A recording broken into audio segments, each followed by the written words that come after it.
The Request for Quotation module makes it easy to get up-to-date pricing and encourages competition between your suppliers so you get the best possible deal. It's fast and easy to create new RFQs in SpendMap, and once you receive price quotes and pick a supplier, you can convert or flip the RFQ into one or more purchase orders with no duplicate data entry. There's even a handy supplier portal where your suppliers can respond to your RFQs and enter their pricing for you online. It's super easy to create new RFQs in SpendMap to get updated pricing from your suppliers. Just like with purchase orders, you can copy an existing RFQ or RFQ template to save time. And if you're using the optional Requisitions and Approvals module, approved requisitions can be converted or flipped into RFQs rather than purchase orders if you need to confirm pricing before actually placing the order with the supplier. And just like with purchase orders, you can also create new RFQs directly from the supplier and item sections in the main menu. Here, let's create a new RFQ for this computer.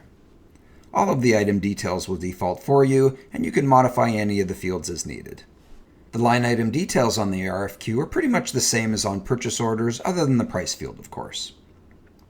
As for the rest of the fields, like the account coding and delivery date and so on, you can enter this information on your RFQs if you like, and it'll all carry forward to the resulting purchase order when the time comes, or you can leave the fields blank on your RFQs and just fill them in when you create the purchase order later in the process if you prefer. As for the RFQ header, one of the main differences between purchase orders and RFQs is the supplier field. While a purchase order is always only for one supplier, RFQs can be sent to as many suppliers as you like to get competitive pricing. The RFQ due date and time are also things that you won't see on the purchase order header screen. If you still haven't received the supplier's price quotes by this date, the RFQ will show as late throughout the system. Let's go ahead and process this RFQ and send it to the suppliers. Again, you can print hard copies or you can email the RFQ form to your suppliers directly from the system. Suppliers that are set up to use the supplier portal will receive an email invitation, and then they can review their RFQs and respond directly in the portal, which doesn't require a user license, so there's no cost to your suppliers to use the system. And here's a sample RFQ form, which can be customized to your needs, just like the purchase order form.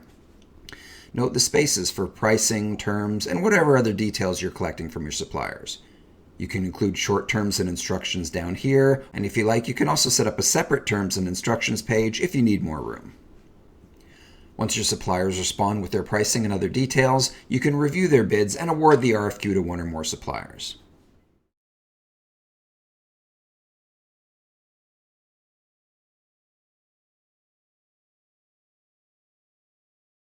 This button is used to award the order to your supplier of choice, typically the supplier with the lowest price.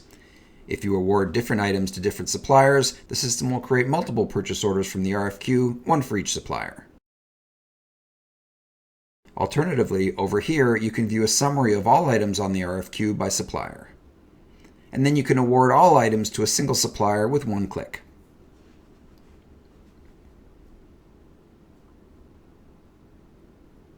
And finally, once your RFQs have been awarded to the successful suppliers, they can be converted or flipped into purchase orders or requisitions with no duplicate data entry. So those are the basics of the RFQ module in SpendMap. And remember, the time and effort that you take to go out to bid will come back to you many times over by way of lower prices. Enjoy the savings, SpendMappers!